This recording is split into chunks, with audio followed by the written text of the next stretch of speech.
Welcome to Paris-Bercy, the 16th annual Supercross, the greatest one of all. Started off in the spring of 1984. Here we are in 1998. Traditionally, it's date in November, and we're about to see the repechage, the desperate last chance, a six-lap dash for just 4 guys to go through into the 250cc finals that we'll have for you live on Eurosport this evening. I'm Jack Bernicle. That's the Husqvarna of Beda Manet. That's the beautiful Philly-shaved lady holding up the 5-second to go board, and then these guys will make the dash down the start straight right through the middle of this packed stadium. And we're going to see who's going to make the first man to show 25, Serge Guidetti, who crashed in his heat, and that messed up his chances of qualifying straight through. But Guidetti's got blocked past straight away by Cyril Porte, who also just missed out by a smidgen in his heat. So Cyril Porte trying to make up for the fact that 7th place wasn't good enough in his heat. He almost passed a fallen Michael Maschio, but not quite. So here we are in the red-hot cauldron of Bercy, an ingenious circuit that with a lap time of about 52 seconds at its best, laid out using the tunnels, obviously the entrance tunnels, as you can see, to this stadium. And our first, a very, very upset number 30, and that's Takeshi Koikeda, the Japanese rider, who actually finished, would you believe, 38th in his first season as in the US Supercross series, the 250cc series. Scored just 5 points and gained, I should imagine, one heck of a lot of experience, but it didn't hold him in very good stead there. So Koikeda's chances have gone down the pan, and at the moment Cyril Porte, Serge Guidetti, and a former French star whose star has faded somewhat in the last couple of years, Frédéric Vial, on a Kawasaki number 9 in 3rd place. 4th place, Boom Boom Baptiste, Jerry Baptiste, now 27 years old, twice a French Supercross champion. He's got that vital 4th place. Xavier Fabre and the Dutch veteran Marco Stolman just out of it in 5th and 6th. Out through the tunnel then. This course of Stavisky's, John Stavisky, the 42-year-old American, has designed this brilliant track. He's actually managed to shoehorn 6 individual straights, if you could call them that, into this venue, as number 37 gets somewhat painfully carried. That's Mike Trussler from South Africa on a Yamaha, who's ditched himself out of proceedings. What Stavisky has done this year magnificently is he splits the start straight. So you go off down the start straight. As soon as the guys have disappeared out of the arena, a great horde of little men rush on with straw bales. They divide the start straight so that one way it's used one way and then the other each half lap. It's absolutely brilliantly put together. Great track, and it's making for some terrific racing. There's Frédéric Vial, 3rd, number 20, Thierry Baptiste in 4th place. And these are the guys desperate to get into the point scoring positions. Pierre Repechage, number 21, is one of them. So tonight we have 3 125cc races, 2 250 finals on aggregate for the overall. The yellow flag's waving frantically again in the stadium. Another last-ditched effort has gone wrong. I don't think anyone's been hurt. I think we're okay. The leaders untroubled at the front. The 16th annual edition of Paris-Bercy. The racing as good as ever. Number 21, Pierre Repechage, has just dumped his Honda, so he's got little chance now of qualifying. The stadium, as usual, is a packed house of 14,000 fans. Many of them, of course, British. I've already bumped into a few of them in the Hotel Mercure, which is right adjacent to this stadium. That, of course, is the cheaper hotel. The Novotel is the one that the people with lots of dough go to. And at the moment, that's number 25, Serge Guidetti on his Honda. Oh, and that was what had happened just out of sight of me down at the bottom. And that was number 39, Marco Stolman. A typical crash for Marco Stolman. He always seems to manage to hurt himself here at Bercy. It's an annual event, really. I don't know why he doesn't give up and just stay at home in hospital in the Netherlands. But at the moment, these guys aren't having any problem. They are well clear at the front now.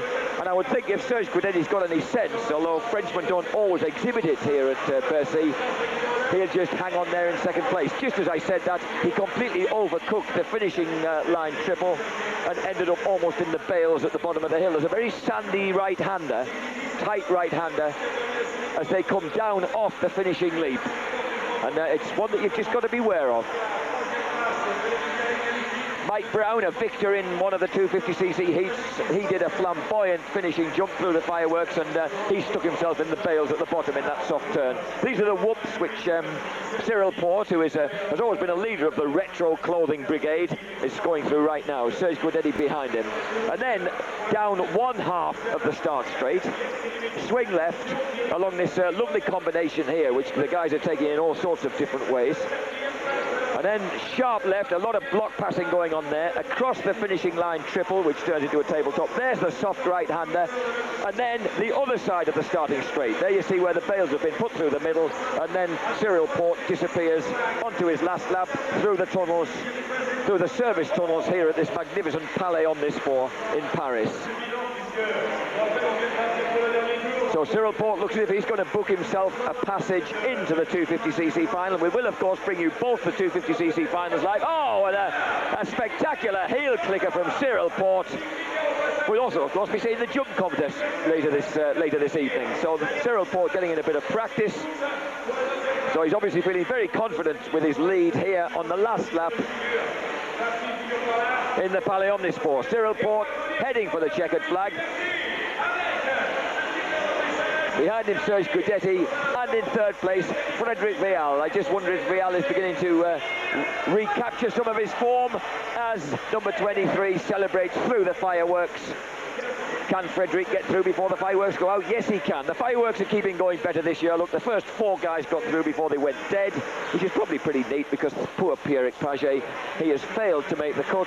He's out for the evening. He can enjoy watching the other guys, including, of course, the American stars that we have here. And we have a lot of them, even though there have been an unaccountable number of injuries. And it seems a bit unkind that people should start beating themselves up in the States within a week of coming out here to the greatest Supercross of them all, even by American standards. There we have Cyril Port, Serge Guidetti, Frederic Vial and Thierry Baptiste. They are the guys who've gone through. Gas it, they certainly did.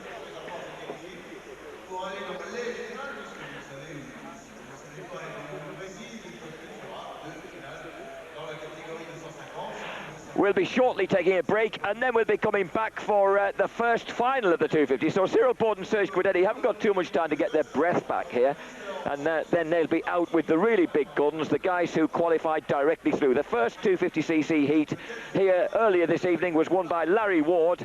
It was like a rerun of what we've seen happening really in the World Supercross Championships, where we saw in Brazil Ward and Robbie Reynard, Suzuki teammates, at it hammer and tongs throughout the final in Brazil. Well, in the first heat here, we saw some terrific racing between them, with Ward just coming out on top. And look at that start. Serge Guidetti getting a real sweeper into the first turn. Marco Stallman failing to make the wide turn.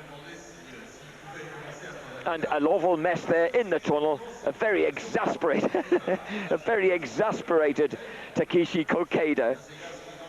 That's the Japanese reaction to just getting a bit too close to a rear wheel, clipping it and falling over. Anyway, Larry Ward won the first 250cc heat, followed by Robbie Reynard, Jimmy Button, who's now become a fully fledged Yamaha factory rider for 1999. Fourth, factory Phil Lawrence on a Kawasaki. Fifth, the Rocket, Mike LaRocco, making his first appearance here since 1994. He's always been put out by injuries, rather like Marco Storman's trying to do head-butting his front brake there. That's not really the way that you're intended to use a disc brake at the front, and I think it's knocked the sensors out of him a little bit. And sixth place, struggling a bit on a 250, because remember, he's been the great star of 125 racing for so long. David Wielemang just scraping in sixth place to take the last qualifying position. In the second heat, it was Mike Brown. Mike Brown, who's still is now 99% certain. This is from the horse's mouth. I spoke to him just half an hour ago. 99% certain that he's coming to Europe to ride the 125s for David Thorpe's Cats team. And look at that, what a great finishing line demo there from Cyril Port in amongst the fireworks. Mike Brown won the second 250 heat ahead of Jeremy McGrath, Stefan Roncada, Philippe Dupasquier, Ryan Hughes and Mikhail Maschio. We're about to take a break. Don't go away. We've got some great action coming up with the first of the 250cc final in a couple of minutes. Welcome back to Paris-Bercy, the magnificent site of the world. I beg your pardon, it's not a World Supercross Championship round this year. Paris-Bercy has stepped out of the World Supercross Championship round for 1998, but it's a big enough event to stand on its own. We're going to take A quick look back at some of the action that's already been on earlier in the evening. First, the Heat 1 of the 250cc's with Wheelerman, Ward, Lawrence, Button, Reynard, LaRocco, Vial, Betis, Paget. Jamie Dobb was in there, incidentally. He managed to persuade his team boss, David Thorpe, to let him have a go at Supercross once again, even though the nearest he'd come to it in the last few weeks, indeed in the last year or so, was 3 hours on a bike at the Western Beach Race, and the gate drops. They make a and on the inside there's a clash between number 11 Robbie Reynard, number 3 Mike LaRocco, but they both stay upright. Reynard only just, and he comes out of it smelling of roses in second place behind Larry Ward, number 4. So it's the World Supercross Championship contenders, Larry Ward and Robbie Reynard, proving that there's nothing much wrong with those factory Suzukis in first and second place out of Jimmy Button and number 9 Frederick Vial.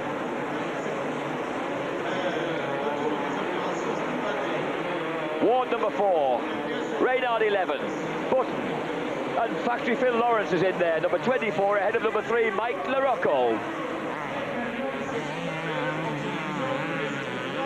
So it's the old firm, what we've been used to seeing. Reynard, of course, showed up strongly in the mud of the Stade de France, and in Brazil these two went at it hammer and tongs throughout the final. But the order was a reverse to this. 52 seconds lap time for Robbie Reynard, so it adds a remarkable amount to the actual distance, squeezing the number of loops into the track that John Savitsky has managed to do here in Paris this year. Already number 37 Mike Trussler struggling along ahead of this dynamic duo.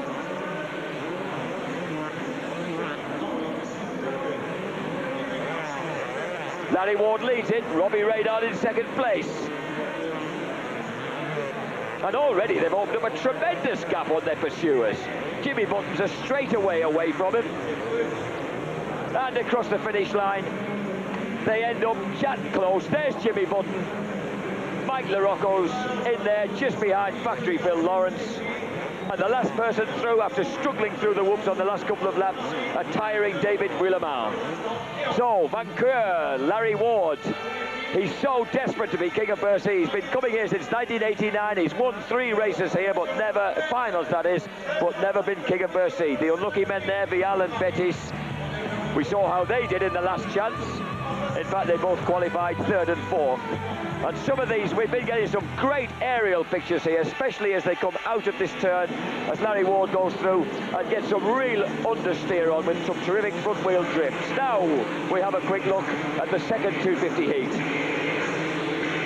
Jeremy McGrath there up the inside, trying to poke his nose through, but it's number 12, a very determined Mike Brown, and number 8, an equally determined Michael Maschio, but it's Brown comes out at the front despite Maschio's attempts to block him on that left-hander. Mike Brown then riding for Honda of Troy and perhaps waving goodbye to Honda of Troy for 1999. He's your leader, number 12. Second place, Michael Maschio.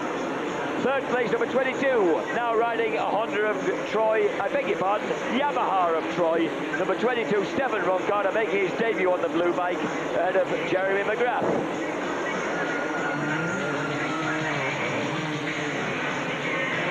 Second, Maschio. McGrath dealt very harshly with Roncada. He decided that the young French kid, still not yet 20 years old, had no right being in front of him, so he elbowed him to one side, and he's into 3rd place. McGrath magnificently introduced tonight out of a white limousine, a huge stretched white limo in which 15 little kids, all saying they were Jeremy, came out of the limo first before McGrath finally emerged.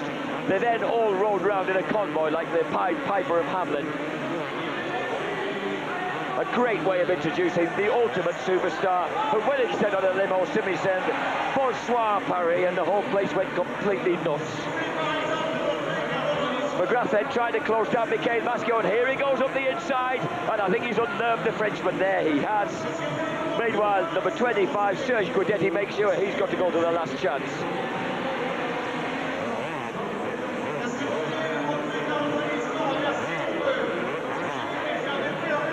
Number 12 then, Mike Brown, heading for the checkered flag. Out go the fireworks. Brown crosses the line first. Second place for Jeremy McGrath, who put paid to Michael Maschio and Stefan Roncada. Roncada comes home in 4th place. But the banker, Mike Brown, interesting. Mike Brown threatening to come and ride the 125 Grand Prix in 1999, but he won in Barcelona. We saw that on Eurosport. He also won here the second 250 heat. He's showing great form on a 250. McGrath second, Roncada, Philippe Dupasquier and Ryan Hughes benefited when Michael Maschio dropped it in the whoops. We're taking a very quick break. Join us again live. Welcome back to Paris-Bercy in the middle of a riotous Mexican wave being orchestrated by the hilarious, legendary, stout, bald, titanic Lulu Bernadelli, the man who traditionally leads everything here. Ward, Brown, Reynard, McGrath, Button, Roncada, Lawrence, Dupasquier, LaRocco, Hughes, Guillemang, Maschio, Vial, Port, Guidetti and Thierry Bettis.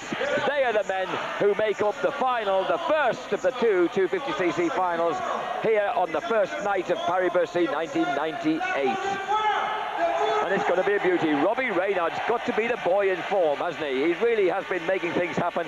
And there we have little happy Rob Wobbly Walters alongside him, the Englishman from Worcester who is his mechanic. Stefan Roncada, another man attempting to make his name in the 250s, but this is the man who's trying to repel invaders and guys who want to knock him off that pedestal of being crowd favourite and #1 man with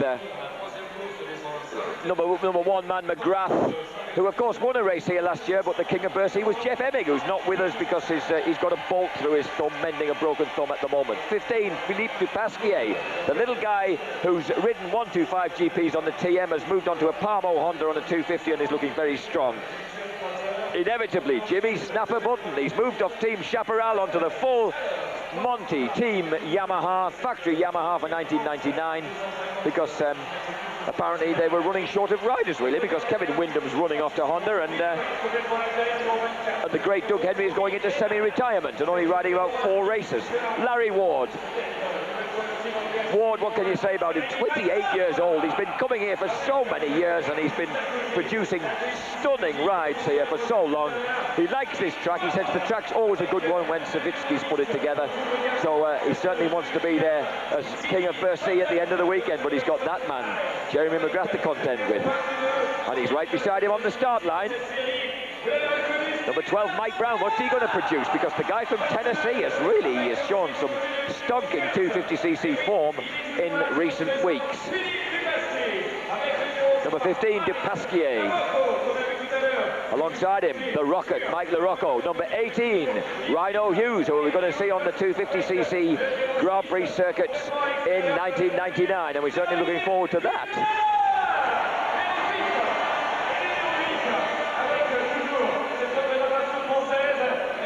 Number 25, Serge Guidetti, came in through the back door. A quick glimpse of a poster in the top right corner there mentioned Johnny Aubert, so he's got some fans here, and he certainly made them happy, because Johnny Aubert, the 18-year-old kiddie from the north of France, he won the second 125cc race here tonight. That was a quick, affectionate pat on the back of encouragement from the man with a very difficult job to do, who's taken over from Mike LaRocco Sr. as Mike LaRocco Jr.'s mechanic for this year, and a very good job they've made of it too, with 3rd in the Outdoor 250 Nationals and 5th in the 250 Supercross. And look at that man McGrath, can he make the whole shot? It's going to be important to start, but it's Ward who streaks up the inside with Reynard tucking tight. Oh, and it's in a heap. We're in a heap down at the bottom here, and McGrath is amongst them. Michael Maschio and Frederick Vial also down. Maschio the last man away, McGrath the second last man away. And who else was in that heap? And it was Jimmy Button. Jimmy Button went down as well. And Roncada was also held up. So a real bunch of red-hot men right at the back. And it's the old firm at the front. The Suzuki boys are there again with Mike Brown tailing them. And I think that was LaRocco getting himself in a mess and losing a bit of valuable time. Here we see what happened on Dewey, and it was McGrath who lost it. McGrath lost the front end as he dropped into the turn. Poor Roncada had nowhere to go, and it just seemed to completely unsettle the guys on the outside. They almost fell independently. So that soft turn at the two soft turns, the one at the end, the left-hander before they come onto this series of jumps, and the right-hander after this tabletop Ward's attacking now, they're tricky turns. And and look at Robbie Reynard. All his form is back, isn't it, after the injuries that blighted his career for a couple of years. Really looking red hot. But look at Mike Brown, the man from Piney Creek in Tennessee. Isn't he just putting on a storm? And I just wonder if Brown ought to come and ride 125 Grand Prix with form like that on 250s. But what he said down in the pits earlier this evening was that he's trying to show the factory teams back in the USA that they've made a mistake by not signing him up for 1999. He wants to go out on a high by winning here at Bercy. Oh, and he overcooked it just then. Almost turned himself inside out. Held onto him, but lost 10 yards on the Suzuki's. Larry Ward leads, but he knows what this pressure's like, and a terrific cheer from the French crowd here. They are watching the progress of David Vuillermin, who's pushed his way up into 6th place, the lanky Vuillermin, 250cc rookie. At the moment, he's attacking number 18, Rhino Hughes, 5th. As we watch them with 10 laps still to go. Larry Ward out in the supply tunnels here at Bercy. The man with the motivation, been riding since he's 3 years old. That's 25 years. He's done a quarter of a century of this. Larry Ward, number 4. This makes you wonder how he manages to keep going, doesn't it? But keep going, he jolly well does, and he does it extremely well, as you can see, very rapidly. Robbie Reynard, a mere 21, knows that. Reynard is much faster on the initial part of that section. As you can see, he's caught Larry right up at the end of it, and Larry's having to use a bit of blocking tactics to hold his ground. Great shots, and we always get such great action here at Paris-Bercy. They did sort of smooth the track out a bit last year, if you remember. Jean-Luc Fouché was given permission by the organisers to ease things a bit for the French riders, perhaps, and made it a little more wide open. It meant that the American guys lost their edge, but by heavens, they've really regained it here. And look at this as they come over that combination. There's two, even 3 ways in which the guys can tackle that. And across the whoops, which has a sort of lethal little double at the end there.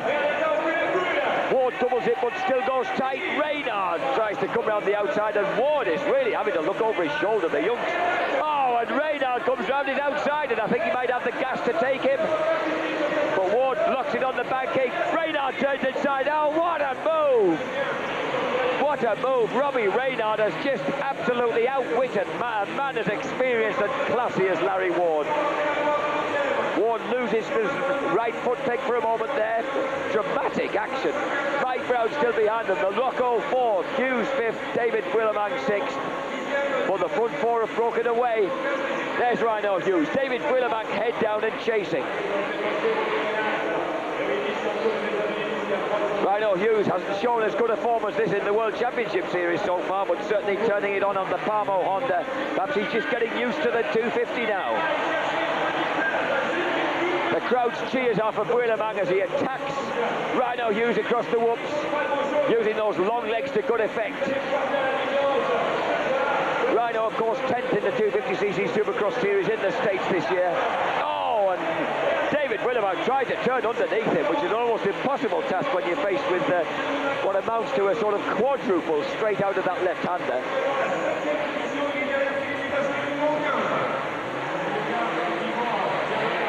Vuillermin then just turned 21 years old, as is that man at the front, Robbie Reynard. And Reynard's beginning to open up a gap. What a tremendous performance.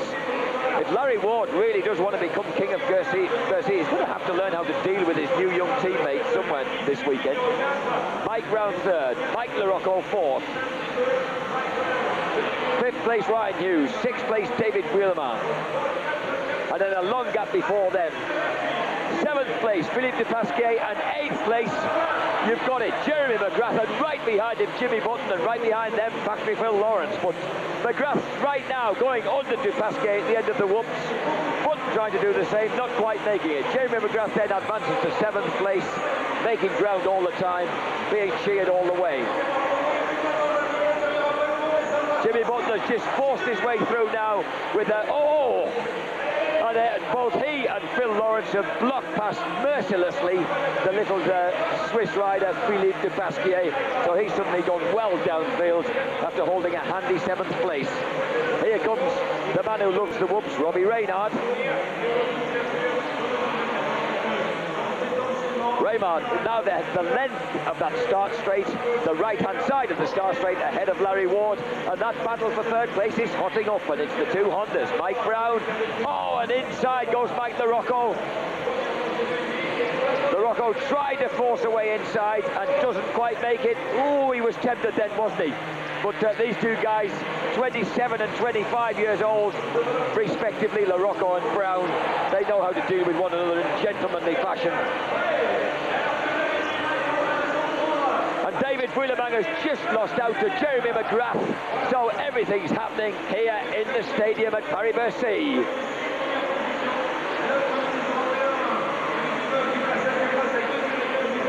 Five laps left. This, the battle for 3rd place between Honda of Troyes, Mike Brown, and Factory Connection, Jack in the Box, Honda number 3 of Mike LaRocco. Remember the last time that, oh, and Brown gets in an awful mess coming out of the whoops and lets it go. 3rd place now for number 3, Mike LaRocco. Brown comes back up the inside. Oh, and he tries to avoid hitting him, and he probably did himself a disservice. He'd probably been better off just torpedoing the guy, wouldn't he?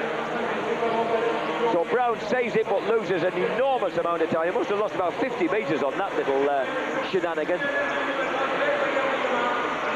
Jeremy McGrath through to 6th place. He's finally on the leaderboard, but he's got a long gap ahead of him. He's past Willemang. Behind him there's Jimmy Button, Phil Lawrence. Behind them, Philippe de Pasquier, because Michael Maschio crashed down to, oh, he's behind number 20 now, Jerry Batiste. So Maschio's suffering a bit. Number 3, Mike LaRocco settling into 3rd place. Number 11, Robbie Reynard, as well and truly settled in after 9 laps. He really has cleared off, hasn't he? But the yellow flags are out. And it's number 25, the eternal crasher, Serge Guidetti, has lost it in that soft-rutted right-hander after the finishing jump. He's gone down, just 3 laps remain for Robbie Reynard. The boy from Oklahoma. 2nd in the 125 East Coast Supercross Series in the US in 1998. 4th in the 125cc US Nationals Outdoors.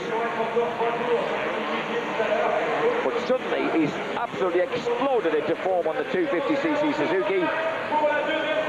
We must find out if he's riding the 1999 bike. He had a chance to test it. He liked it more than his 98 factory bike, and he was begging to ride a 1999 machine here. He reckoned he could do better on it.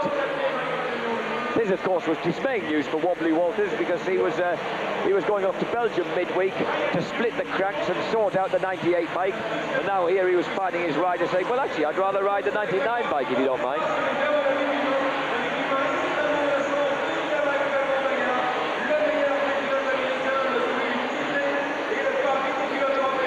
McGrath is hanging on to 6th place, but David Willemang is giving him a really hard time. The 21-year-old French kid has really wakened up and decided he can do something to challenge the Chaparral Yamaha.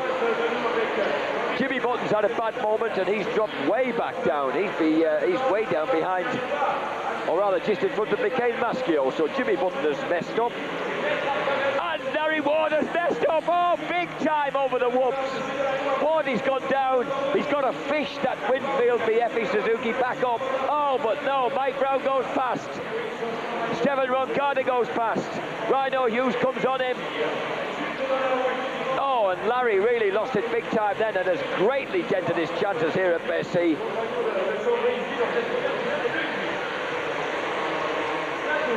And he's losing out. I don't know whether he's managing to keep going very well, but at the moment he's staggered through the bumps at the far side before the finish line. He takes a quick look over his shoulder and sees the unwelcoming sight of Jeremy McGrath about 30 metres behind him. Oh, what bad luck for Larry Ward. But not this guy, Robbie Reynard, the Oklahoma cowboy. He leads it. He leads it clearly. Number 3, Mike LaRocco, because I think Wardy must have been getting a bit excited at the fact that they were catching Reynard a bit. They were beginning to recover ground. Mike LaRocco certainly has closed a lot of ground down on the Suzuki ahead of him. Third and fourth right now. Mike Brown with Stefan Roncada looking quite dangerous. Well, of course, Roncada, I do beg my foolhardy pardon, is a lap down. Robbie Reynard wins it. Mike LaRocco is second. Third place will go to this man, Mike Brown. I don't know whether the fireworks will last long enough. I'm afraid they won't, Mike. So Mike Brown takes the third podium position. Rhino Hughes is fourth. Fifth place, thankfully for our own. Oh, and Jeremy McGrath rather just snatches sixth place in mid-air. Willemang almost had him in the last turn. McGrath actually got him back in mid-air. Willemang, self-styled superstar, star of Bercy, gives a wave to as he departs through the tunnel to the cheering crowds. He's thoroughly enjoyed that. Miguel Maschio, a disappointing race for him. But what a race for this man, number 11, Robbie Reynard. Well, no fluke in Brazil, no fluke here in the first race of the first night, the first final of the first night, the 16th Paris-Bercy Supercross. Robbie Reynard's made it stick. Robbie Reynard being introduced to the crowd now here.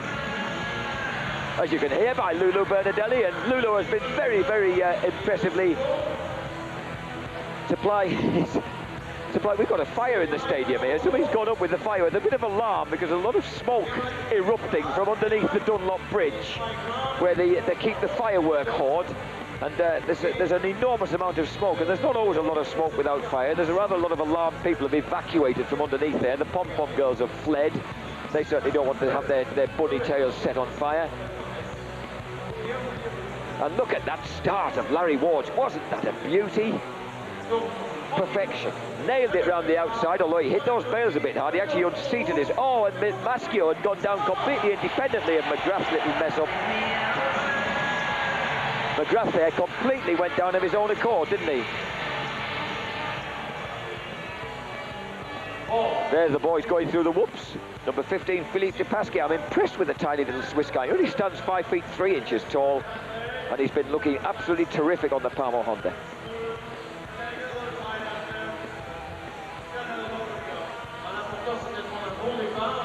And that was Robbie Reynard saying how he was just trying to keep it smooth and making good time out there. But there's another moto to go, and that was the brilliant pass he pulled on Larry Ward, and it was a beauty, wasn't it? And that was what gave him the win. Reynard, LaRocco, Brown, Hughes, Ward losing second place and ending up fifth. McGrath sixth by a whisker from Willemang. Factory Phil eighth.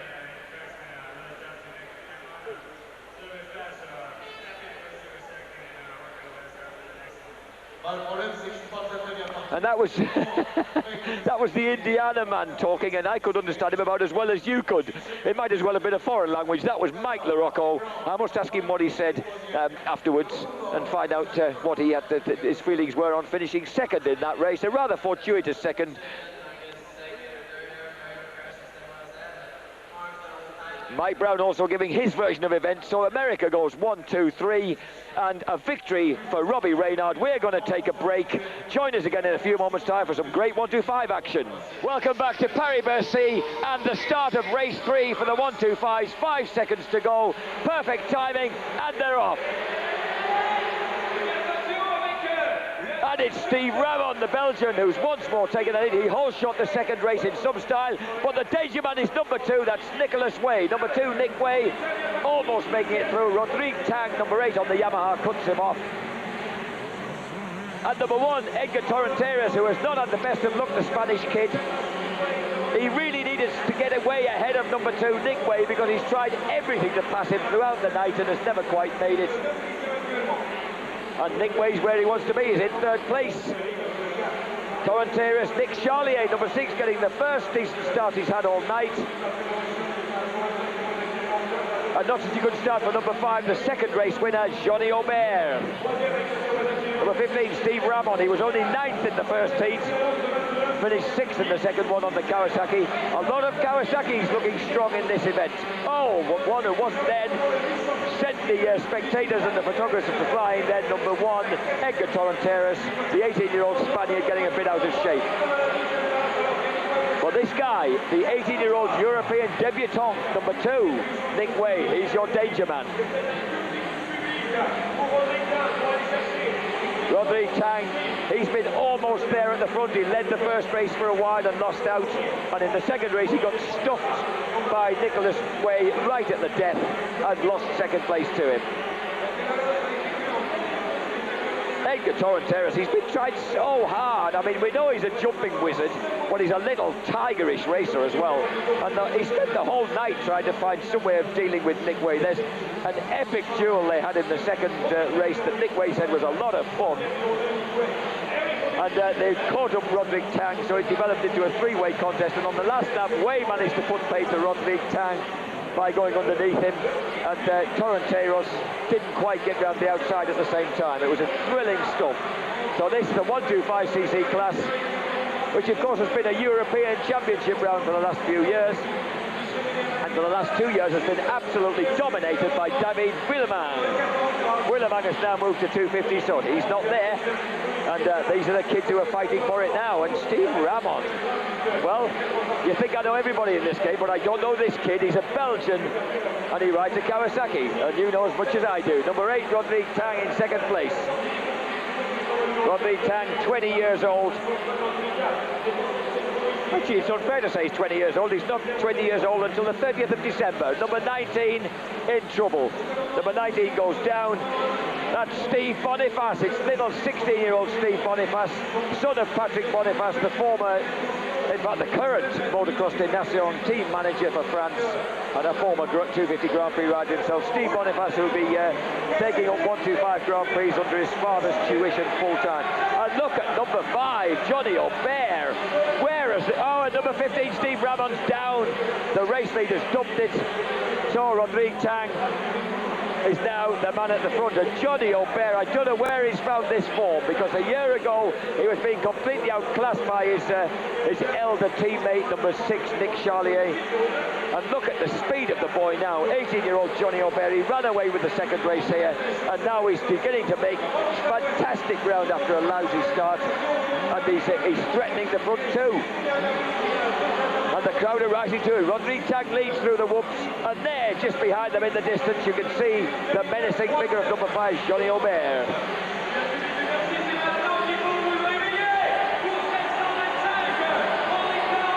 Nick Way, though, is giving chase. He's beaten Rodrigue Tang. Oh, and Tang feeling the pressure again, dumps it. In fact, he doesn't know which way his bike's gone. There, the Man Stadium Dirt Designs, John Savitsky, always so concerned about the safety of riders, always the first man on the track whenever anyone crashes on one of his courses.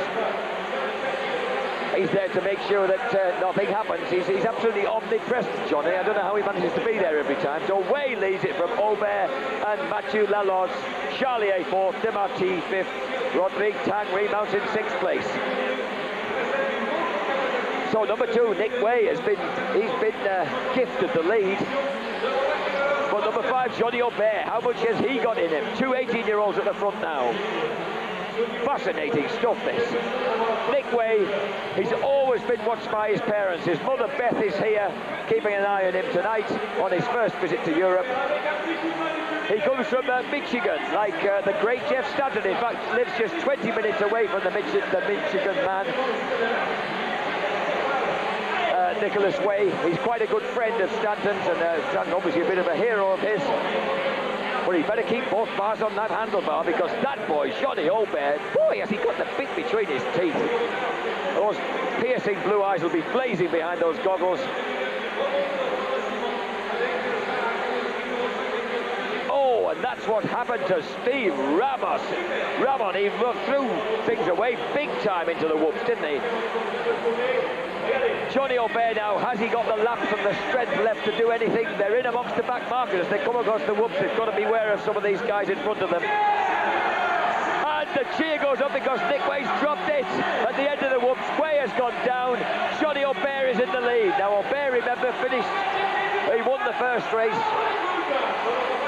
Well, he didn't fare too well in the second race, but he didn't fare too well. He only finished 6th first time out, so it could be that on the count back, even if he won this third race, it wouldn't be enough to take the overall if Nick Way stays in there. But at the moment, Way's gone down to 3rd, behind number 22, Mathieu Laloz. But he's got plenty of room. Nick Charlier in 4th place is well behind him. So I reckon that Nick Way should be good for the overall if he stays where he is. Johnny Aubert leads. A roar from the stadium, the hands go up, everyone's up on their feet as he comes back in leading. I just don't believe how much he's improved over the past 12 months. Fantastic performance. Johnny Aubert, of course, he wasn't even born when his uncle, the great Jean-Jacques Bruno, became the first Frenchman to win a Grand Prix back in 1979 on a KTM. That was the German 500 Grand Prix at Bayern, and here he is with one lap left in Paris-Bercy to become the winner for the second time here tonight. And at the moment, Nick Way, doubtless being watched every inch of the way by his anxious mother Beth. He hasn't been able to get back past Mathieu Laloz. So Laloz is in there in second place, making it a French 1-2. And after Nick Way so convincingly won the first race, it looked as if we were going to have another French hero, I beg your pardon, another American one-time 125 hero here tonight. Hasn't worked out that way. It's turned into a French 18-year-old hero, and that is the man in the orange and black helmet, Johnny Aubert. Look how cool he is. Just takes a quick look across to see where the rivals are on the whoops. Look at the crowd. Are they enjoying this or what? Johnny Aubert through the last turn, across the finishing line. Nothing too exceptional on the jump because he just wants to make sure he's won it. And the fireworks have gone. You'll notice that. I think they must have all blown up at once. So the fireworks have disappeared. We won't have them out to help us tell when the checkered flag goes out. Stevie Boniface has been lapped. So the fourth place man is Nick Charlier, number 6, followed by Rodrigue Tang and number 16, Stefan Demarty.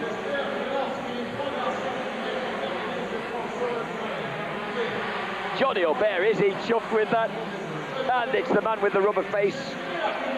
Good old JP, Jean-Pierre from Dunlop, giving him the Dunlop hat. Make sure you wear this, Sonny.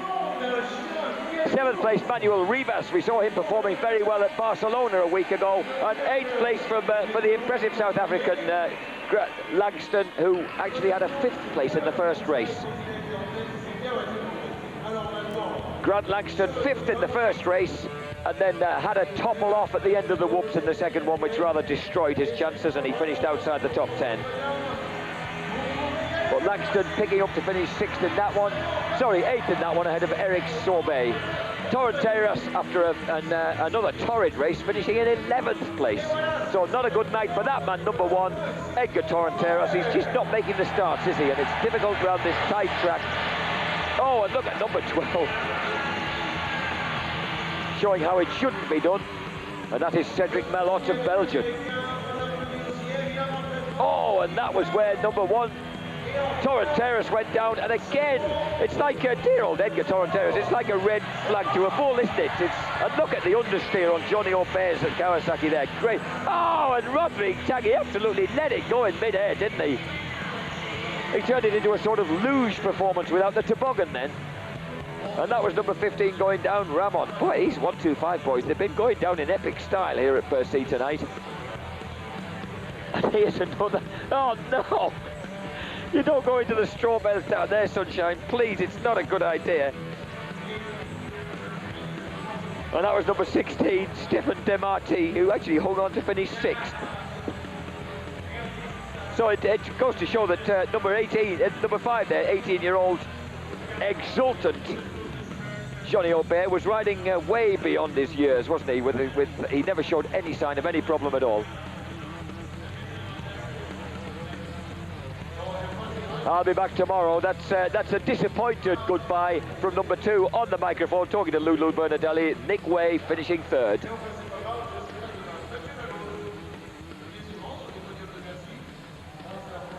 Johnny Aubert wins it then. Mathieu Laloz, in 2nd place. Nick Way, slightly detuned 3rd, ahead of Charlier, Rodrigue Tang, Stefan Demarty. And that's the cheer for the guys on the podium. And Johnny Aubert, that's really terrific. JJ Bruno, who's taken over from Patrick Boniface, he's taken over as the man running the youth team for the French Federation. He'll be well thrilled with that. Now we're going to take a quick look back to 12 months ago here at Bercy. at what happened in 1997. And this was the first race on Sunday last year. Sunday, of course, the third day that we come here to Bercy. It was the 15th Battle of Bercy. And it was between, as ever, the American riders and the French. And of course it starred my favourite lady. Of course she's back here dressed in blue this year. She was dressed in white to let us know that this was 1997. 15-second forward up.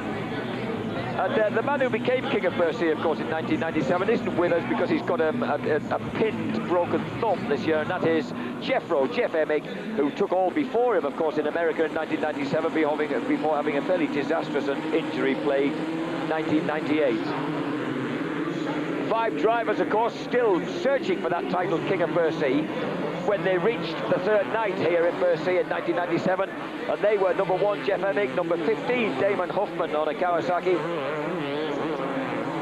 number 11, Jimmy Button, riding number 11 on a Yamaha, number 13, Mike Craig there from the USA was still in with a chance, and number 5, Frederick Bolle, also in with a chance of success, and inevitably, number 2, Jeremy McGrath. Well, McGrath has got a pretty damn awful, I was going to say awful start, but he hasn't made an awful start at all. He's there at the front ahead of number 9. And number 9, of course, Yves de Maria, who isn't riding here. He's watching here tonight rather than riding. 19, Cyril Port of France. 7, Michael Maschio. Number 8, Greg Albertine on a Suzuki. Incidentally, Albie, why isn't Albie here in 1998? I can tell you why he's not here in 1998, because he went off for a rather extended, oh, and look at that, that's Albie going off across the whoop big time. Perhaps it's better that he's not here this year, because he did knock himself into Kingdom Cup there last year. Number 13, Mike Craig, number 11, Jimmy Button, 2 of the guys in with a chance of the title of King of Bercy last year.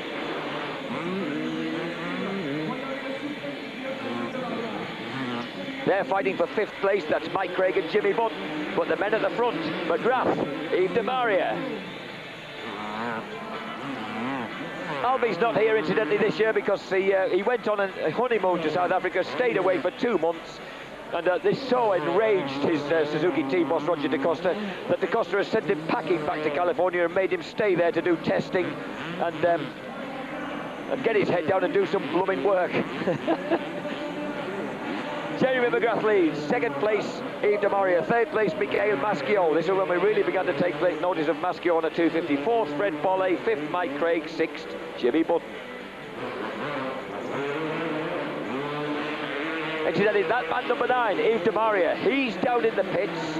He's not riding here tonight. He was originally entered.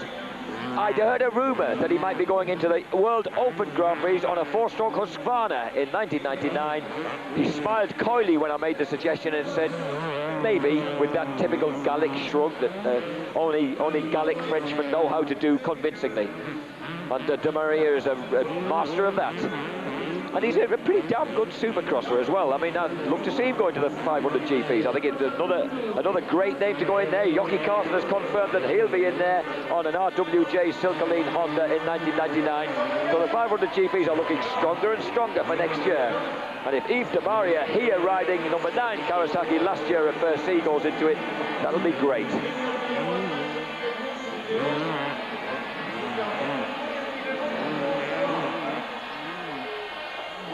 So, the man at the front, the men battling for the lead, Jerry McGrath on the Yamaha and Frenchman Yves de Maria.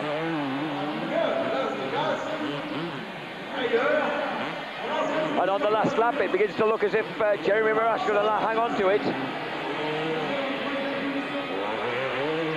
Just that tantalising gap of about 30 metres that Yves de Maria just can't quite close down.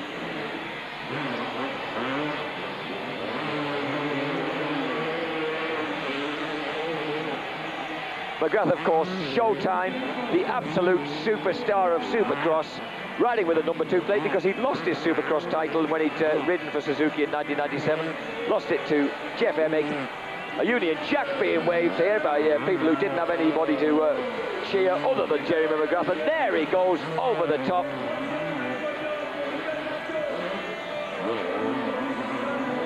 Third place, Michael Maschio. Fourth place, Frederick Bollet.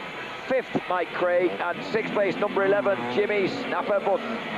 So that was the result here.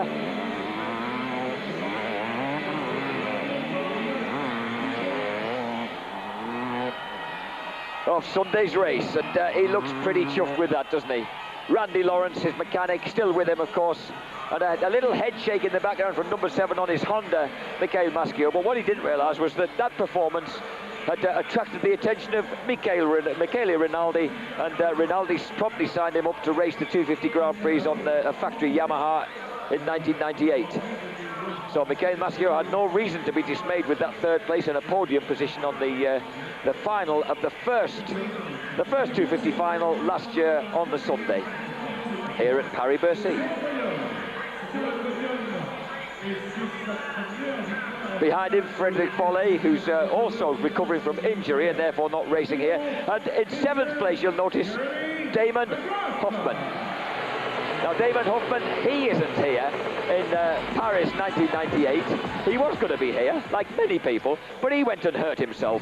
He badly bruised an ankle casing a double on the Kawasaki factory's practice track just a week ago. There he was practicing before he came over here, and he went and messed up his ankle, so he couldn't come. So Damon Hoffman's out. Now then, race 2. Mathematically, 5 riders were still able to win the title, because a victory gives them 20 points. And it's number 1, Jeff Emig, who's, crucifies number 19 on the Suzuki in the first turn. Oh, man, that was nasty, wasn't it? That was Jeff Emig determined to get through there and win it. And he certainly got burst through to the front. He knew after having a disappointing first race, he needed the point second time out. Jimmy Button, Jeremy McGrath, second and third. Number 19, Cyril Port, was the man who got brutally dealt with then, and he's about to get brutally dealt with now by Yves de Maria. Now, Damon Hoffman has 70 points right now. Jeff Emig has 69, Jimmy Button 59, Mike Craig 56, Frederick Bollet 54, Jeremy McGrath 52. But this race is turning into a duel, eventually will turn into a duel between Hoffman and Emig. Emig is at the front. Oh, and look at that. Chaparral Yamaha teammates, but not friends on track. Just look at the way that McGrath dealt a blow to Jimmy Button there. So Button pushed down to 3rd place, Demaria 4th, Port still hanging on bravely in 5th place despite the punishment meted out to him.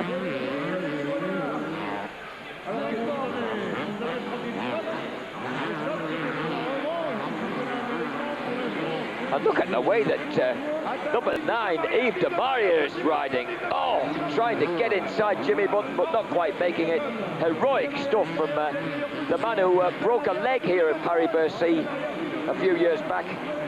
Just recovered in time, and that was the end of 1992 when he was racing the 125.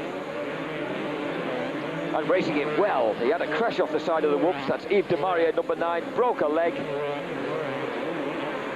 And he just recovered in time to contest the 1993 125 Grand Prix, which he lost, finishing 2nd. And Jackie Vimong, who was advising him that year for the first time, reckoned that it was the fact that he was recovering from the broken leg that cost him the world title. Anyway, Yves de Maria putting on a great performance, and notice his fastest lap of 43 seconds, indicating that the lap times this year, with the extra loop in the circuit, are about 9 seconds longer. 52 seconds was Robbie Reynard's time during the final. Emig leads, McGrath 2nd, Button 3rd. 4th, de Maria here, and Cyril Port putting in a fine ride in 5th place as de Maria loses a bit of ground and rhythm on the whoops.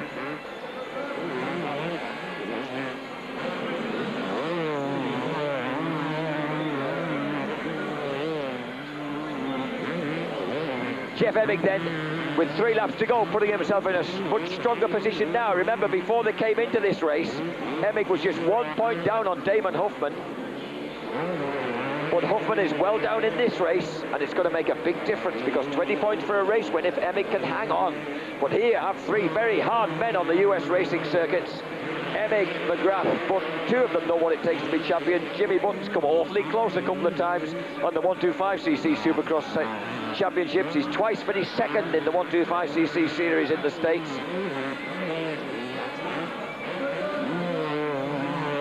They've dropped Yves de Maria, so it's between the three Americans now. And of course, they're all in a chance with a chance of being the 1997 King of Bercy.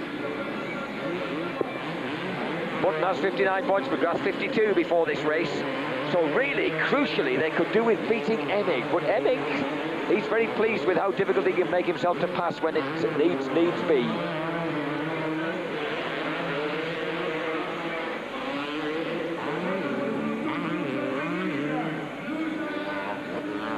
At the moment, on the Kawasaki, Jeff Emig holding on there. Look at the way he's making full use of the width of the track and making Jeremy McGrath exercise every bit of brain he's got there, trying to find a way past him. McGrath in second place, third place then for Jimmy Button. On to the last lap. Emig leads it. Lucky 13 laps done, one to go. Remember, 20 points for a win will vault Emig into pole position and definitely make him a favourite for the title King of Bercy with one race left of 1997's three-night series.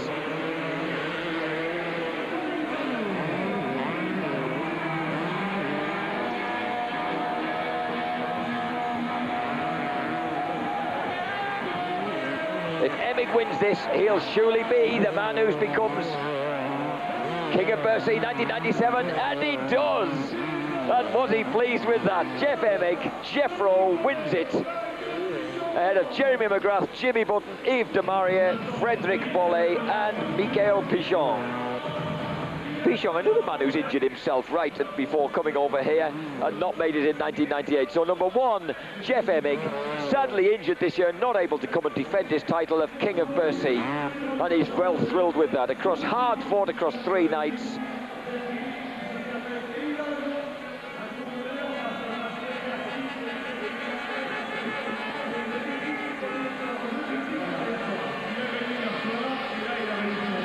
So Huffman with beg your pardon, Jeff Emig with a total of 89 points, ahead of Damon Huffman on 79 points, and Jimmy Button third on 74, with Jerry McGrath sneaking into third on 69, ahead of Frederic Bollet and Mike Craig. And look how thrilled Jeffro was with that victory.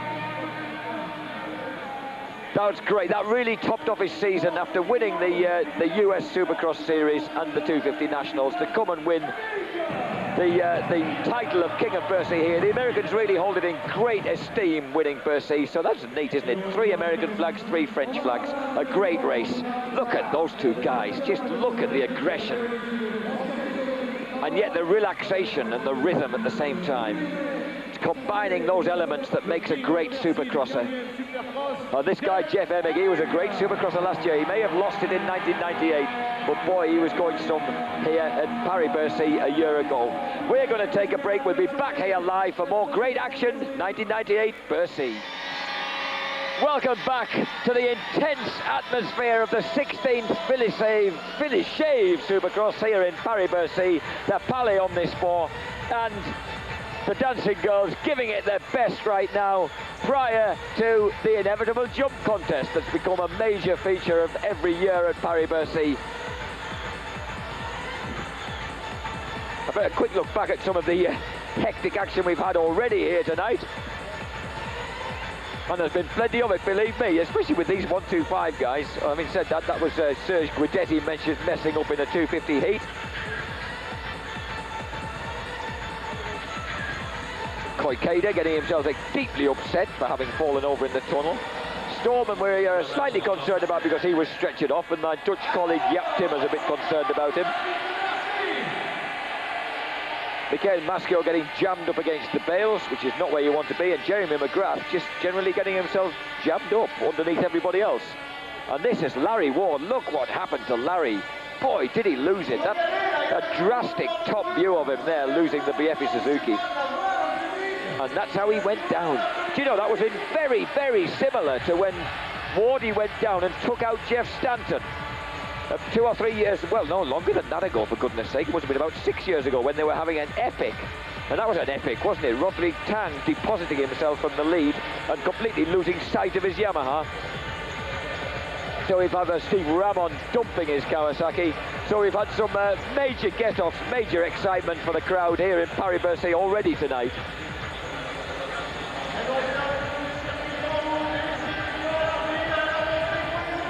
General view of the stadium as we await the contestants. We don't know who they're going to be yet. We don't know who the boys are who want to come out and do the jump contest. There's bound to be a few keen ones. We know who some of them won't be. I've mentioned why Damon Huffman isn't here. We also lost Nathan Ramsey, Nate Darg, 24-year-old Nathan Ramsey, the second of the Pro Circuit Spitfire Kawasaki boys who should have graced us with his presence in the 125 class. He damaged a shoulder in practice a week ago, so he hasn't made the trip. And the final, and really the most unfortunate victim, really, of recent victims, Mikhail Pichon, who was going to make his debut on a factory Honda here tonight. He did his heel in. He really badly injured a heel when he crashed at Honda's practice track just half an hour before, right at the end of his last day of training. He was going really well, loving the bike, and he hurt his heel, and he's here on crutches tonight, but he wasn't able to. He did actually try and ride in practice. He had a painkilling injection, managed to survive 3 laps before he realised it was impossible. So our heartfelt condolences, really, to Mikhail Pichon. What a great place to make his debut on his factory Honda before his attempt on the 250cc championship next year.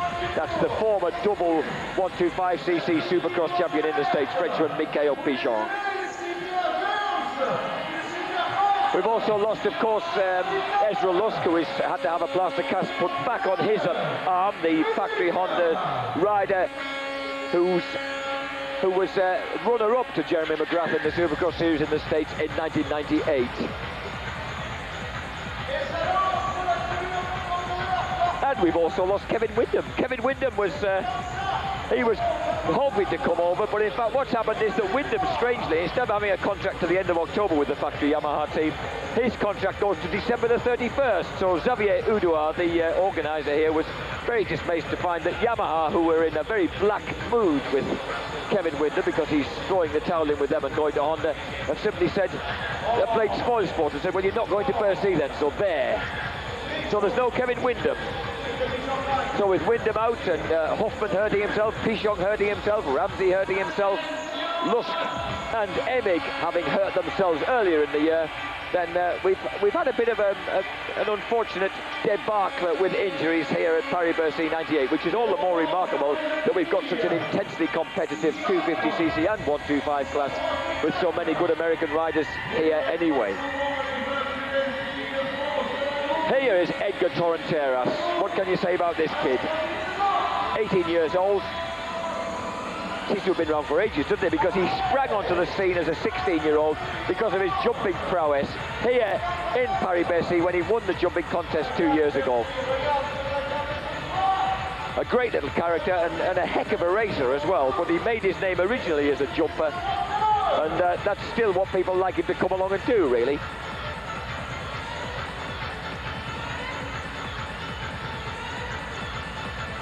15th in the European Championship of Motocross 125s. I beg your pardon, 5th in 1998. Vice champion of Europe in the 80cc class in 1995. 6th in the European Championship of Supercross 125s in 1996. He's been at Bercy for the past 3 years. But we hardly noticed he was racing for the first 2 of them because it was the jumping that we were enjoying. Just 18 years old, and he put in some stunning jumps to win, of course, at Barcelona. We saw that a week ago when he left himself into the record books on decibel level at the Palau Jordi Stadium in Barcelona, where, of course, the fans simply adore him. Now, can he repeat that performance here in the jumping contest? Well, who knows? There'll be plenty of people trying to do him out of it. We know that there are some pretty hot French kiddies on the jumping competitions, and we know that we don't know yet if Jeremy McGrath has been persuaded to have a go at the jumping contest, because he knows now that he has his work cut out. He knows that the European kiddies are liable to completely out-jump him, so he wonders whether it's a good idea actually to tarnish his reputation, which is probably untarnishable, by getting himself involved in the jumping competition. The Philly Shave girls just giving the crowd a bit of attention during the lead up to the jumping competition.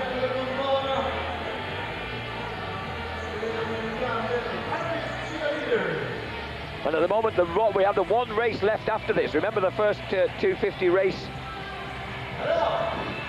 We've already seen the first 250 final. We have a second final in the 250s to decide the overall winner for tonight. But in fact, more crucially, 6 races altogether, and he's obviously enjoying himself wildly here in Paris-Bercy tonight. I think he's had a few French beers already. And we are looking forward to seeing who's going to win tonight and who's going to contribute towards being King of Bercy at the end of the evening. Number 23, Cyril Porte. He's one of the guys who'll be having a go in the jumping competition.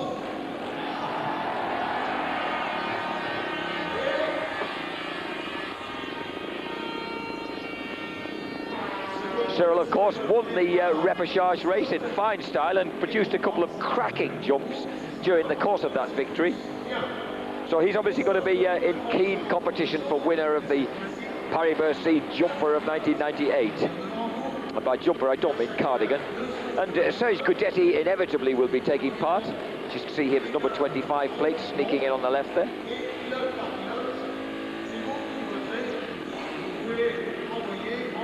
Beg your pardon, it's a Yamaha. That'll be the number 25 bike of the kid who eventually jumped himself clean off the track whilst entertaining the crowds at Belo Horizonte in Brazil at the World Supercross Championships that we showed you a week ago.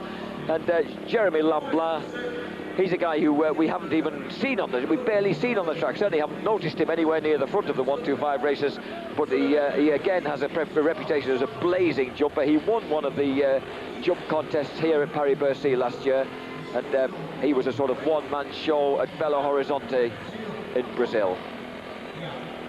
So the crowd hushed, surprisingly quiet here, an expectant air of anticipation here in Paris-Bercy as we wait for the jump contest to begin.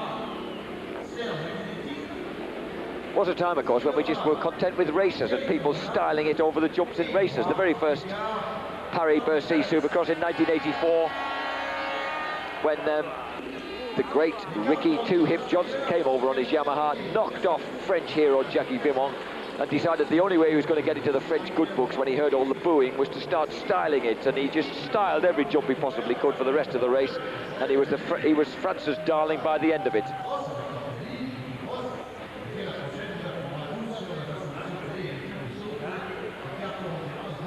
So Serge Guidetti on the left, number 25 Honda. On the right, Jeremy Lamblin, he's number 25 Yamaha. In the middle of them, number 1 Edgar Torron-Terras. All these guys, of course, have gone head-to-head at Bercy before with various winners, and that gentleman with the handlebar moustache on the left-hand side, a famous figure here with his hat at Paris-Bercy. He comes here, he goes to the ball door. You see him at the Circuit Carole for the Guidon door. He's all over the place, always with the hat on and always with the moustache. He was at the very first Paris-Bercy Supercross in 1984. I know because I took a photograph of him there. And he's looked like that ever since. He doesn't seem to get any older, actually. I must ask him what the secret is. Incidentally, the Guidon door, which I'm sure you fondly remember from Circuit Carole, just outside of Paris, it's coming indoors to Paris-Bercy. How on earth they're going to shoehorn a super motard into here, we don't yet know, but it's happening next month.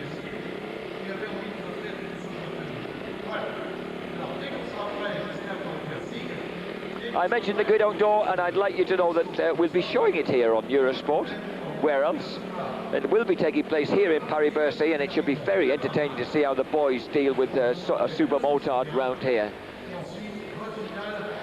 Of course, this stadium, this astonishing stadium, you were watching it here, you may have been watching the Paris Open Tennis Championship being won by Britain's own Canadian, shall we say, Greg Rosetsky, beating the world number 1 Pete Sampras right here. It's hard to believe it's in the same stadium as this lot, but it was. Watch this. And warming up with a heel clicker, Cyril Porte.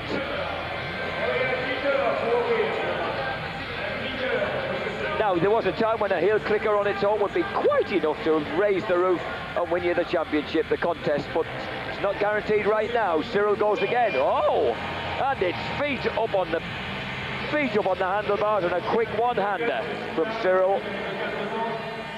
Not on top, I beg your pardon. He hooks his toes underneath the bars and gives the crowd a wave. Nice one, a good heel clicker, a good clean high heel clicker.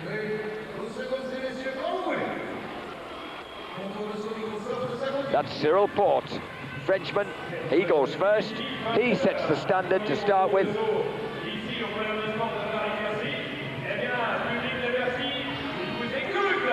He and his sidekicks discuss how well he's done and wait to see what Serge Guidetti can do. Guidetti, of course, an old hand at jumps, one of the original flamboyant jumpers and Bercy winners, predating even Torron-Terras' exploits.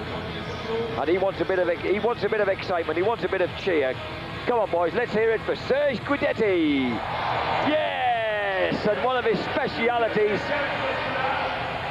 the two-footed can-can, launching those legs cleanly off the side and straight out. It's a neat one, isn't it? For style, I'd give him 9 out of 10. That was a beauty. Serge Guidetti then, here he comes again. Oh, what? Oh, that's a real Torron-Terras special. The fact that he never made it through the turn at the bottom, what does that matter? Let's hear it for Serge Guidetti. He deserves a real round of applause for that. Where did he get to? Look at that. He had his head on the seat. What a tremendous piece of contortionism from Serge Guidetti. I can't believe that. The peak of his helmet flicked the rear fender. Wow. I mean, some of us wouldn't be able to do that just lying on the sofa at home. Now, Jeremy Lemblin. Lemblin is a great favourite because he has bleached hair and he's a trendy young kid, just turned 18. So he may well, his image may well give him the edge. It certainly did do on one night last year. At least that was in my books when I was trying to sort out who I felt was the best on the night. And that was Jeremy Lemblin winding the crowd up.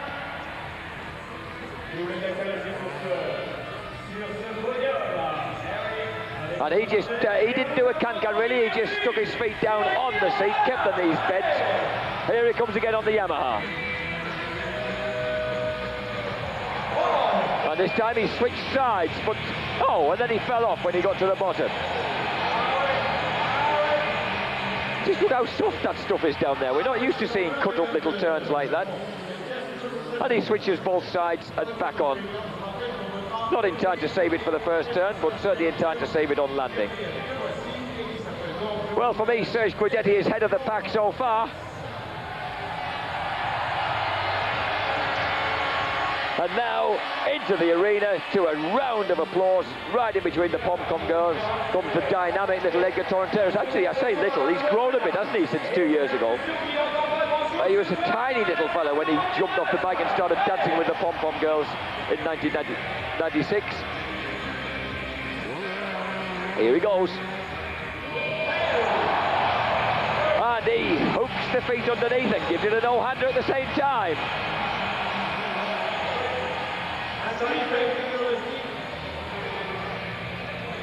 And that, another Torron-Terras speciality.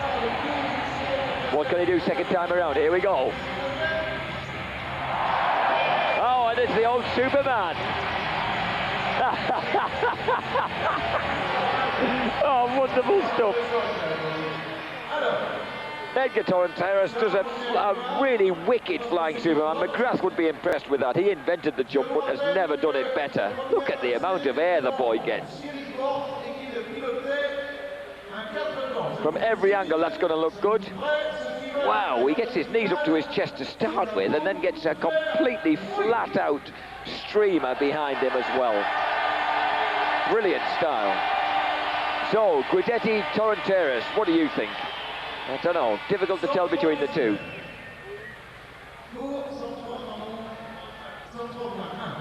So now we're working out the decibel levels. There's Cyril Port, listening in to see how he's managed. I think he looks a bit disappointed. Serge Guidetti, well, the point is, can people remember how good his jumps were? Because I reckon he ought to take a big cheer.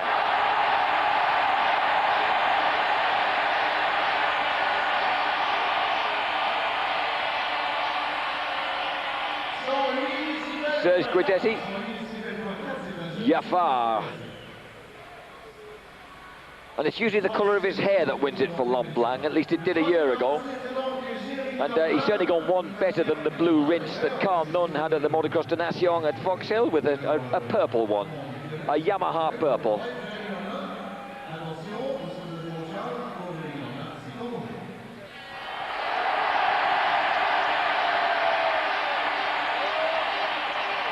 And a surprisingly restrained reception for Lemblin, and the disappointment showing a bit on his face, I think, there.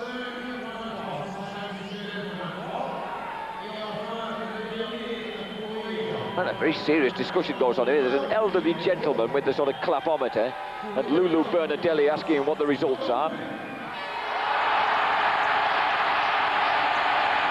And this is the cheer for Edgar Torron-Terras. And Torron-Terras typically is taking himself up on top of the beginning of the triple jump, the sort of triple tabletop that takes them over the finish line. And he's orchestrating them. And I think the fact that the crowd can remember so clearly what he's just done, I think the last man always stands the better chance, or the best chance. And I think Torron-Terras has probably got it. Not too good at walking, but a heck of a jumper.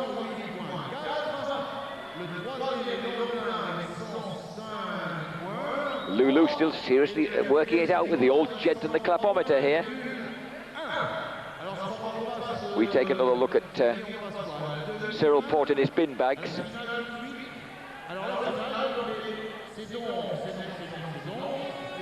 And Serge Guidetti. And I think it was the second one that won it for Guidetti for me. I thought that was fantastic. I can't believe that the crowd haven't given him the win for that.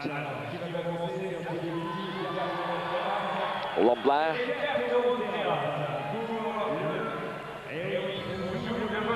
Now, I'm just wondering if we're going to get a run-off between the first two. There's Torron-Terras. Yeah, pretty darn good, wasn't it? And I think we are. I think we're going to get the final. God, I don't know how Serge Guidetti can improve on what he's already done. And here he is, giving it the AMCA junior style, which I do love when he does that. That's Edgar Torron-Terras. He's going to go first. And I think Serge Guidetti will be the man to join him.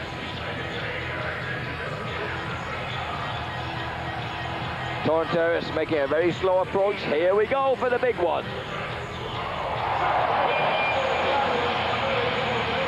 And he does the bend over backwards with the legs up thing, but well, it does look fantastic, but I still just can't figure how Guidetti got his head back onto the rear fender. That just makes, for me, made it extremely special. All right, I'll shut up about it now. Let's watch Torron-Terras on the Kawasaki again. Here he goes. Oh, and the scissors. Now, I haven't seen the scissors before. That's a new one on me. That AMCA Junior kick is absolutely brilliant. I think that wins it rather than the actual jump. Okay, Torron-Terras kisses the French earth. There's the scissor kick. And here comes Serge Guidetti. While we're watching the slow-mo of Torron-Terras out in the stadium, here's Serge Guidetti approaching.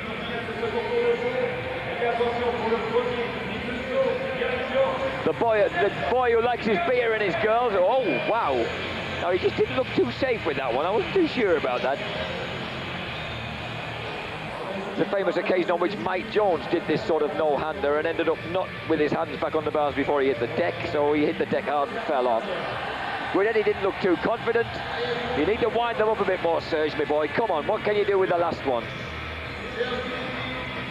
I'd like a repeat of the helmet on the fender. And he gives it to Superman, but, well, not as good a Superman as what Edgar Torron-Terras did, I've got to say. I preferred his first round epic.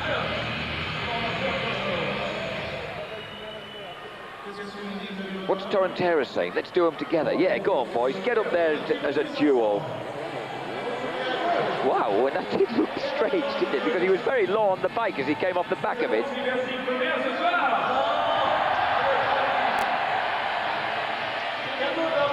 What are they going to do? It looks to me as if they want to orchestrate a two-up. Come on then, fellas. Can they get the timing right? It's no good. I know that lads don't like to do these tricks side by side because you don't quite know what the other guy's going to do. Oh, what? Oh, brilliant. What a great jump from Guidetti, and he just somehow managed to stop himself. He almost had to bunny hop himself to prevent himself ramming Torron-Terras as they landed. That was brilliant. Torron-Terras comes again. Woo! And to the traditional Jamie McGrath. Oh, and there goes Guidetti. Yes, me, he says, me. I think it should be me.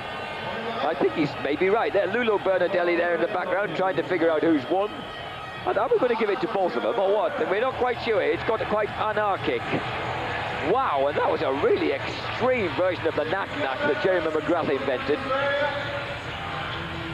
Unfortunately, while we were watching the slow-mo, we missed what happened to Serge Guidetti on his final jump.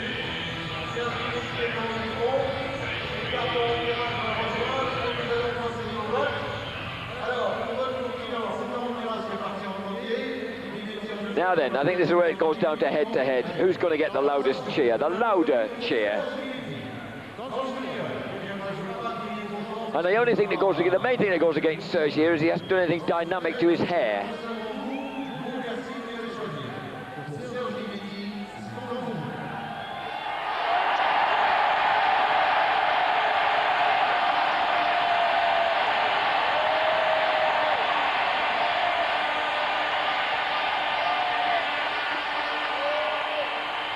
So what can you say on the clapometer there? 106. Is that going to be enough? I could see a 108 on the old man's pad there, so I don't know whether that's going to be enough for 106. I've got a feeling that Torron-Terras and his absurd hairdo are going to get up, going to just grab it. Here we go. Oh, indeed he is. Remember, he got 137 at Barcelona. He's got 110 here. And I think that's going to be enough to clinch it. Yeah, Torron-Terras is stripping off now.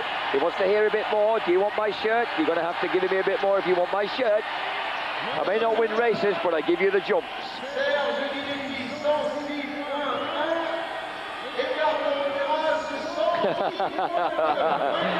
And now I thought there was going to be a fight then, but no, it's just a sort of heap of congratulations. It must have fallen amongst friends. So Edgar Torron-Terras takes the jump competition once again here in Paris-Bercy. He lost it to Lemblin and Guidetti last year, but he's come back in style. Great, I wonder if that's a real tattoo.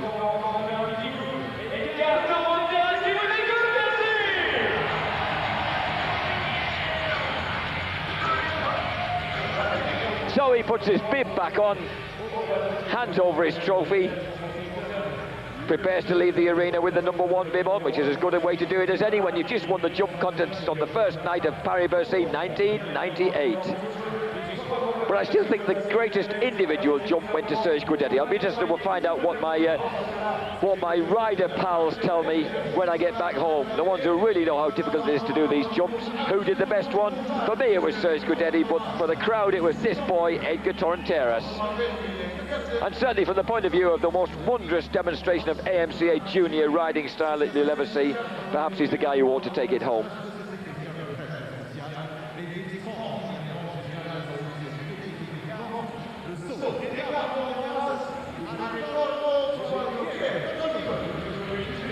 Torron-Terras then prepares to leave the arena, and the place will start to hum in anticipation of the 250cc second race, second final of the evening.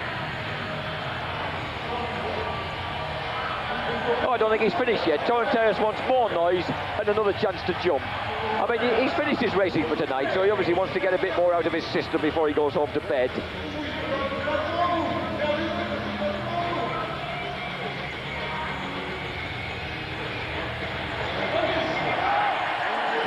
The crowd are on their feet, imploring him to do more, in fact. I think he's going to. Here we go, Torron-Terras.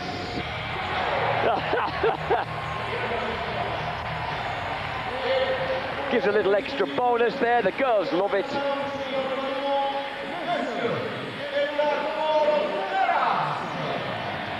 A final wave to the crowd. Microsoft Freestyle jumping contest winner. Woo! Look at the airtime he gave that. That was probably his best one of the series.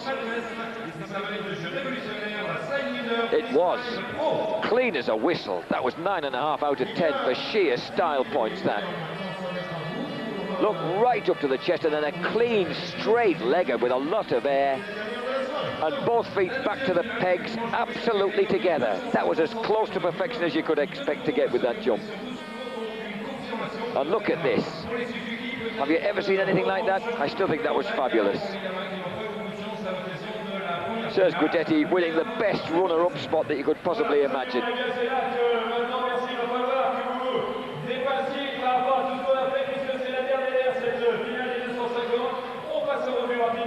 And the rest, Lemblin.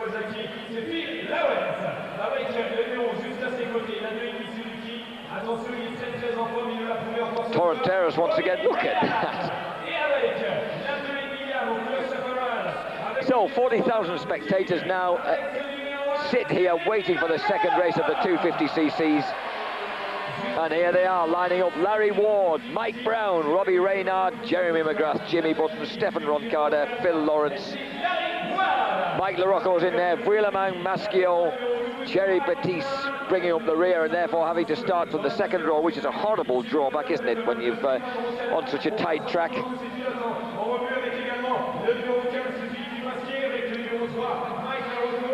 12 laps.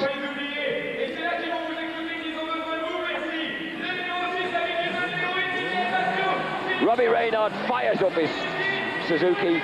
Wobbly gives him a few anxious words of advice. I don't know whether Robbie can actually hear them in this noise. Stefan Roncada hoping for better luck in the first turn than they had the first time around when he was dumped by this man, Jeremy McGrath. Jeremy McGrath then, look, what a great view of him.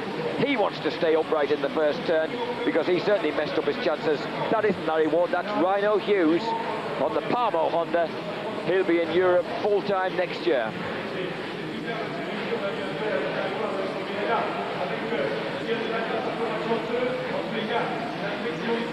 So, the atmosphere boils up. Philly Shave Supercross. Philly Shave have been here right from the beginning. This man, Larry Ward, the guy who dumped it when he was a good second in the first race. He'll be hoping to improve on that in the second. The 15-second board is up. The tension mounts.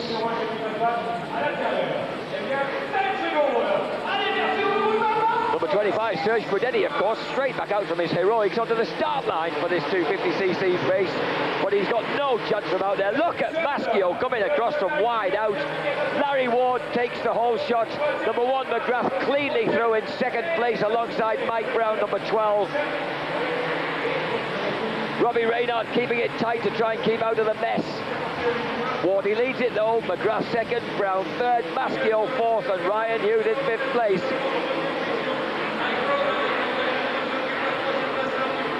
Behind him, Jimmy Butt. Number 23, Cyril Port in there. And look at Brown trying to sneak up the inside of the former Honda star, Jeremy McGrath, who signed his life away to Chaparral Yamaha once again in 1999 to defend his Supercross title.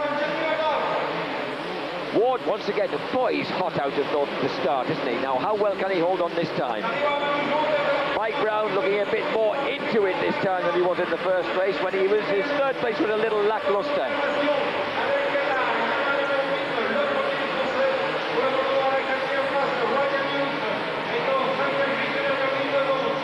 Ward leads it. Second place McGrath, third place Mike Brown, fourth Maschio, fifth Ryan Hughes, novel spelling of his name, sixth place for Mike the Rocket LaRocco.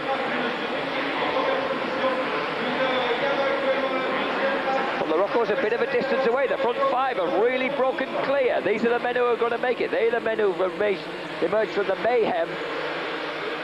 Ward leads it. McGrath, Brown, Maschio, Hughes all over Maschio right now. Maschio the only Frenchman in the frame. Jimmy Button's next up. He's got past LaRocco. He's followed by Cyril Port, David Vuillemang, Stefan Roncada, Phil Torron-Terras and Robbie Reynard. So Robbie's had a nightmare. He's right down mid-pack near the back. There's only 4 guys behind him. So Reynard's got a tremendous amount of ground to make up. We'll keep you posted on his progress because I'm sure he'll make some. But 28-year-old Larry Ward leaves 25-year-old, 26-year-old Jeremy McGrath, 25-year-old Mike Brown. It's the experienced boys at the front. And Rhino Hughes has come through to make it an American 1, 2, 3, 4.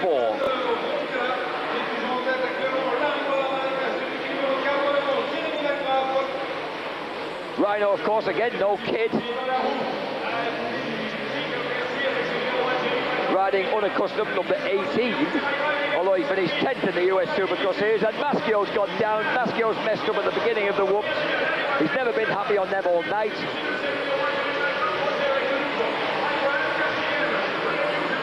So behind Rhino now we have Mike LaRocco, who's got back ahead of Jimmy Button. David Willeman giving his Yamaha teammate a hard time. McGrath sets fastest lap, 52 seconds.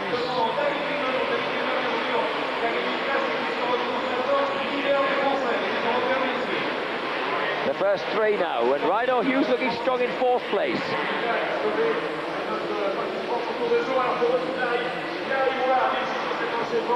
Hughes, remember, has been scoring consistently in the World Championship Series so far.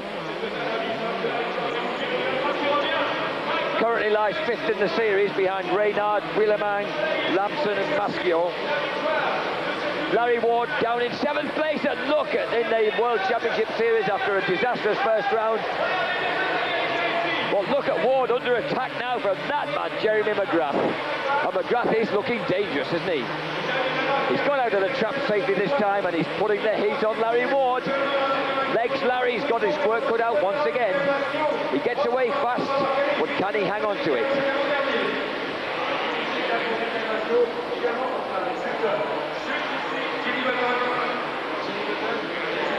Larry Ward, the man who came 3rd in the 250cc Supercross Series behind Jeremy McGrath and Ezra Lusk in 1998.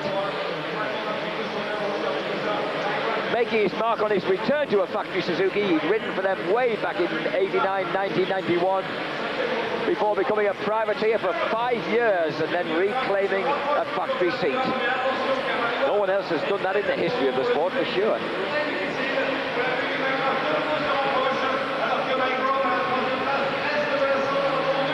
McGrath, a menacing figure, isn't he, on that Chaparral Yamaha? He's preferred to stay on the Chaparral team. He's happy there. He's got the sponsorship deals that he wanted there with Fox, with 1-800 Collect. And 3rd place, notice how strong Mike Brown is. The guy who's trying to show the factories back home in the States that they should have signed him up for next year for a 250 ride. But instead is 99% certain to go and ride for Dave Thorpe and the cat-fitting Honda team in the UK, in the 125cc Grand Prix, and in the UK in 1999. And McGrath messed up. McGrath's gone down. He just folded up as he tried to go tight on the inside at the end of the whoops. The Chaparral Yamaha just folded up underneath him, and he's back behind Willeman. Banging his clutch lever in, and this is what happened. He just tucked in that front end just a bit too tight. It's a dodgy turn with a little double just before it if you try and take it as tight as that. Robbie Reynard's been managing it, but Jeremy McGrath didn't quite. So there's our 2nd place man, Mike Brown, and now our 3rd place man, number 18, Ryan Hughes. So Larry Ward now has a breathing space. Comes into the arena with a good 50-metre lead over Mike Brown. So he just needs to settle himself down, not take it too hard. And 50 will be his. Ward leads. Mike Brown is 2nd. Ryan Hughes 3rd. And just diving past Jeremy McGrath now and take him into the whoops, but messing up at the end of them and just holding him out is Robbie Reynard. Reynard versus McGrath is the hot action right now with 5 laps left in this race. Reynard has got through ahead of McGrath. He's behind LaRocco and David Willeman. He's about 100 metres down on them, so he's got a lot of ground to cover, but and McGrath has just destroyed a hay bale trying to hang on to, and that almost stopped him dead in his tracks as he accelerated down the straight past the Dunlop Bridge. So Jeremy McGrath in all sorts of trouble. Already Jimmy Button being lapped, so Snapper having a really disastrous ride at the moment. He's been lapped by the leader, and Mike LaRocco is closing in. He's always strong.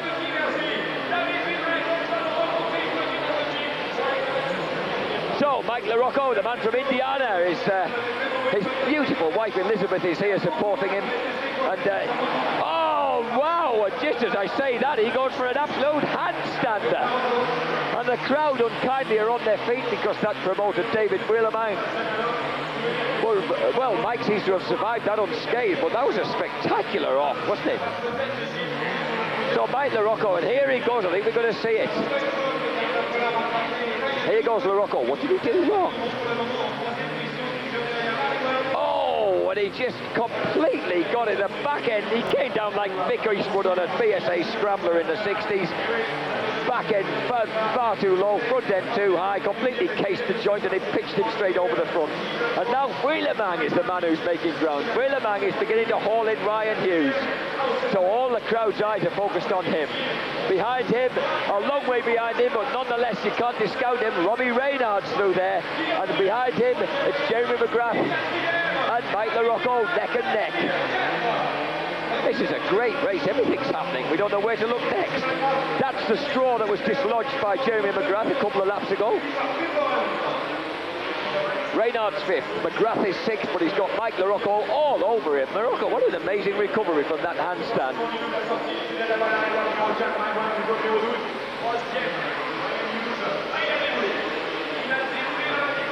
Into the stadium again comes David Wheelerman.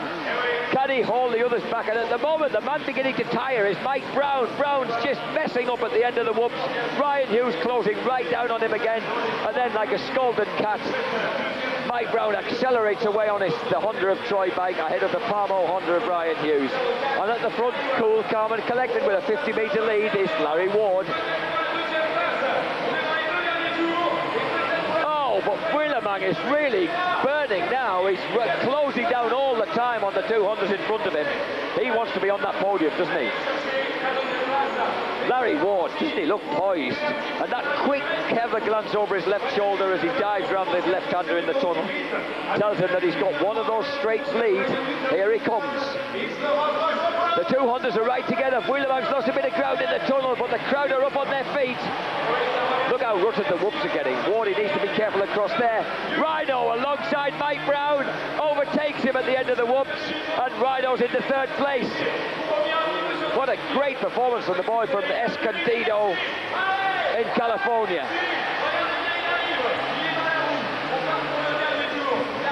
Can Wheelerman hunt down Mike Brown? That's the question on the crowd's lips. But they're into the last lap. It's going to be an awful late. He's going to manage it. Robbie Reynard in 5th place, but I don't think he can do anything about that now. His early problems have cost him too much time. So Ward again has a clever little look over his left shoulder, sees that it's Rhino Hughes behind him now, hurls it back into the stadium. Hughes is 2nd, Mike Brown 3rd. It's too late for Wheelerman to do anything about it. The crowd is still up on their feet, but a little bit subdued this time. A bit of disappointment there. They wanted to see him on the podium. Wardy has slowed right up across the whoops on the last lap.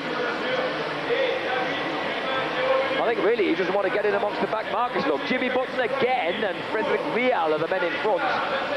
So Snapper Button almost stops, realising he's going to be lapped once again. And no fireworks, but a punch in the air for Larry Ward. He's won it. Rhino Hughes 2nd, Mike Brown 3rd, David Wheelerman 4th, and 5th place for Robbie Reynard.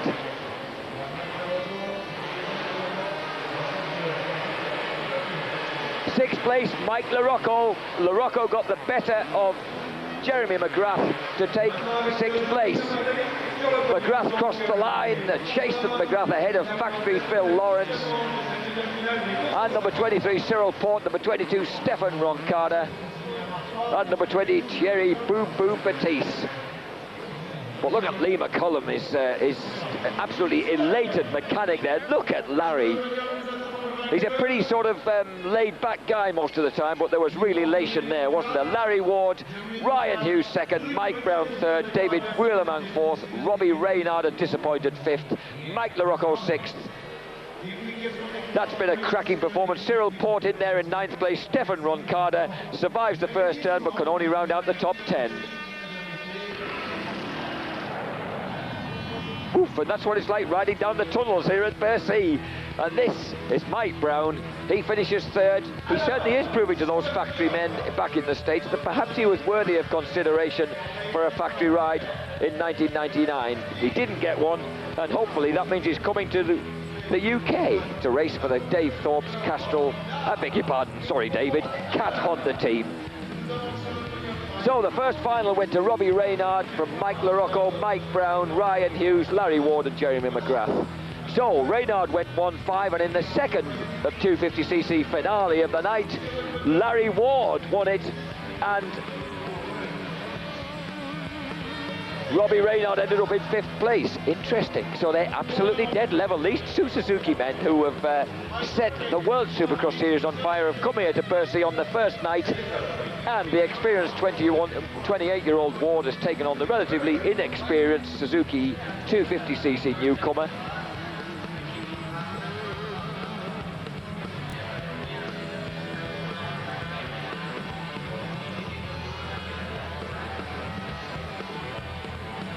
That was Larry Ward saying, if you could hear him, that if he has no problems, he feels he can win a few races. And those problems, of course, have consisted mainly of the fact that he fell off in the first race.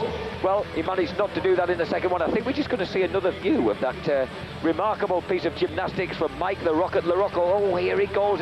You feel for it, don't you? Ouch! Look at that whack up the bum. They just catapulted him over the front. That was a real classic, wasn't it? That was a really classic endo. So Mike LaRocco has survived anyway. He survived that. He finished eventually in sixth place ahead of Jeremy McGrath. We're going to be taking our leave of you from Paris-Bercy for tonight. We hope you've enjoyed tonight's entertainment. Remember, we'll be back with you at 10 o'clock tomorrow night CET, 9 o'clock UK time for the second night of the 16th Philly-Shave Paris-Bercy Supercross. The action's going to be as hot as this all night.